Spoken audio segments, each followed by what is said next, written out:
Da Proclamação da República, evento histórico que marcou a derrubada da monarquia brasileira e a instauração desta república sobre a qual vivemos hoje.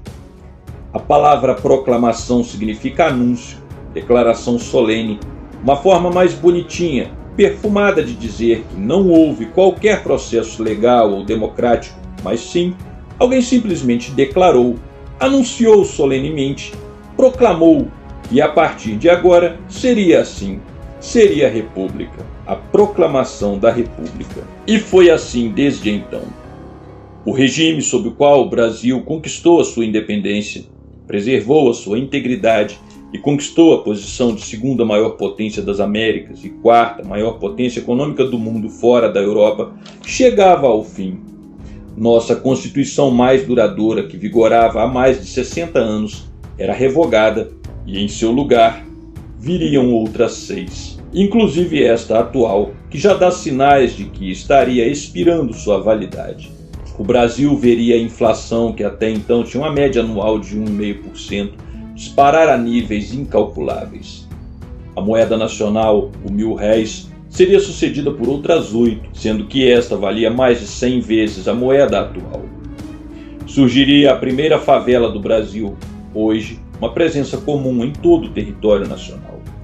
Desde então, uma sucessão de golpes, ditaduras, presidentes derrubados, caçados, exilados e até presos marcariam a história política do Brasil. Mas como teria sido a nossa história? Como o Brasil estaria hoje se o golpe republicano de 1889 não tivesse acontecido ou não tivesse sido bem sucedido? Certamente vai haver quem defenda que estaria muito melhor, que seríamos uma grande potência mundial, ou que estaríamos pior, ou ainda que se o golpe militar de 15 de novembro não tivesse acontecido, outro inevitavelmente teria sido dado.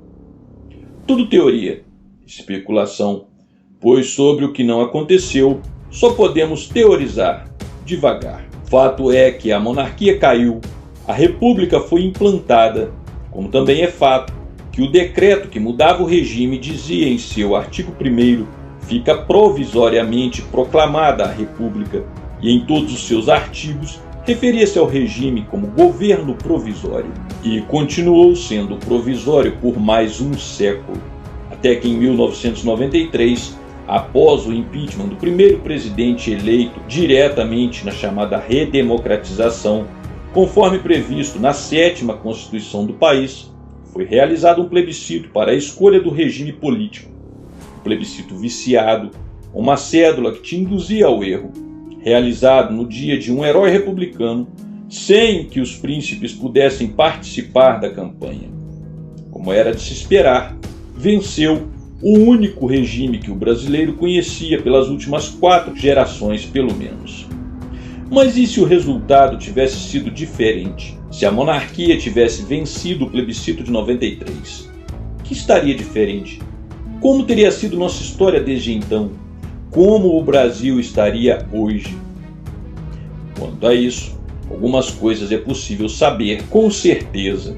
Eu vou apresentar 10 diferenças que o Brasil teria hoje se a monarquia tivesse sido restaurada naquela ocasião.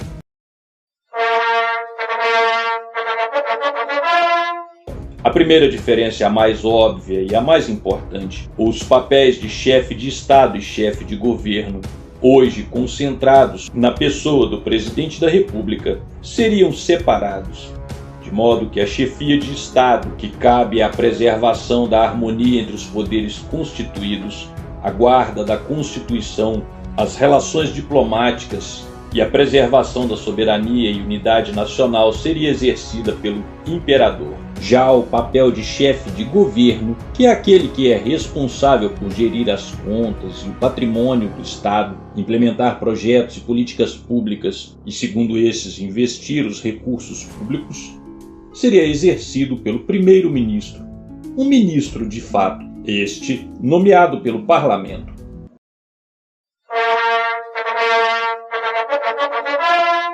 A segunda diferença é que desde então teríamos tido apenas um chefe de Estado, no caso o imperador, em vez dos presidentes Fernando Henrique, Lula, Dilma, Temer e Bolsonaro, que juntamente com outros dois ex-presidentes vivos, inclusive aquele cassado na ocasião em que deu origem ao plebiscito, juntamente com o vice-presidente da República atual, são sustentados, bem como suas famílias, com salários, assessores, veículos, planos de saúde, pagos com o dinheiro do contribuinte. Se a monarquia tivesse sido restaurada, desde então, apenas o imperador e seu sucessor imediato teriam este benefício. Não dá para saber quantos teriam sido os primeiros ministros, mas na República atual, o cargo que mais se aproxima desta função seria o de ministro-chefe da Casa Civil, e neste caso, tivemos 16 desde então, sem prazo de mandato pré-definido, nomeado como qualquer outro ministro, podendo variar de 2 meses a 5 anos, como foram os casos, valendo-se a regra de ouro amplamente verificado na monarquia. Deu certo, segue.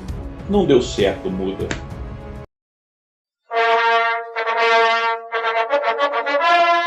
Como o parlamentarismo era a única opção, jamais teríamos tido embates entre governo e parlamento, como tantas vezes tem acontecido e acontece inclusive agora, sempre resultando em desgastes e profundos traumas para a nação. Algo impossível de acontecer num regime parlamentarista, seja ele monárquico ou republicano, uma vez que a chefia de governo, juntamente com seu ministério, é eleita e composta pelo parlamento, bem como é destituída, substituída quando não tem deste mais a confiança.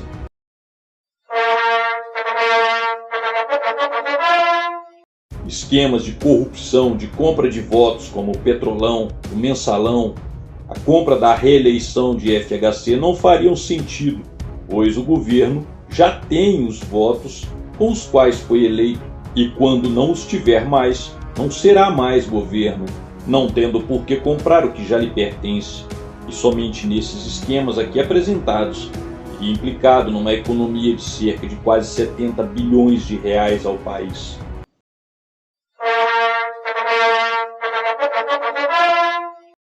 A composição do Supremo Tribunal Federal, da Suprema Corte, independente de qual seria seu nome, seria totalmente diferente. Não sabemos como seria a Constituição, se o número de ministros seria o mesmo, seria maior ou menor, nem se esses seriam investidos a partir de suas carreiras de juízes ou nomeados pelo chefe de Estado. Mas em qualquer desses casos, a composição seria absolutamente diferente da que temos atualmente. Se fosse como era na época do Império, os ministros seriam indicados pelas cortes de primeira instância, sem qualquer ingerência política. Se mantido a forma atual, teriam sido todos indicados pelo chefe de Estado, no caso, o imperador.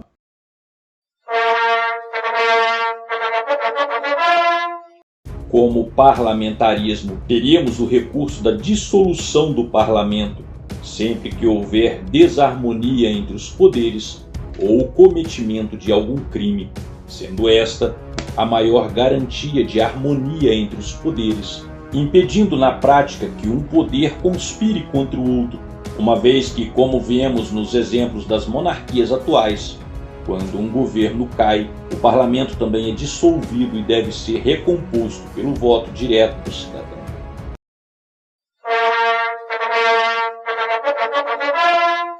Teríamos novamente uma nobreza titular, com aqueles que prestaram relevante serviço à nação e à sociedade brasileira, merecendo, portanto, ser destacados como exemplos a serem seguidos por toda a população, mais do que placa de nome de rua e letra de samba enredo, recebendo esta justa homenagem e distinção, como outrora foram o Duque de Caxias, Visconde do Rio Branco, Visconde de Mauá, Barão de Guaraciaba e tantos outros.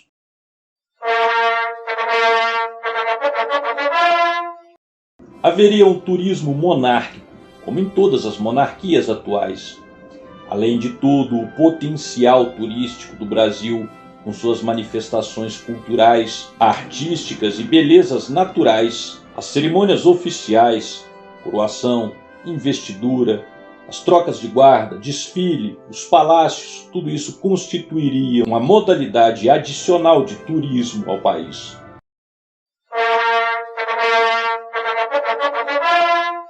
O 15 de novembro não seria feriado, uma vez que esta data é destinada à comemoração de um golpe militar que instituiu o regime republicano sob o qual vivemos hoje. Faria, obviamente, sentido comemorá-lo no Brasil monárquico. Em seu lugar, certamente comemoraríamos ou a data do aniversário do imperador, ou possivelmente o dia da restauração. Estas são mudanças reais, concretas, que certamente teriam acontecido com a mudança do regime. Além destas, muitas outras poderiam ter acontecido, mas afinal de contas, poderíamos dizer que teriam sido mudanças para melhor ou para pior? Como estaria o Brasil hoje? Diga aí nos comentários. Caso tenha gostado desse vídeo, não se esqueça de curtir. Se não gostou, contribua da forma mais civilizada quando for capaz, dizendo o porquê. Mas se achou essas informações, esse assunto relevante, compartilhe com outras pessoas, com seus amigos em suas redes sociais. Para mais vídeos e conteúdos como esse, visite, se inscreva no canal e é isso aí. Tchau e que a verdade nos liberte.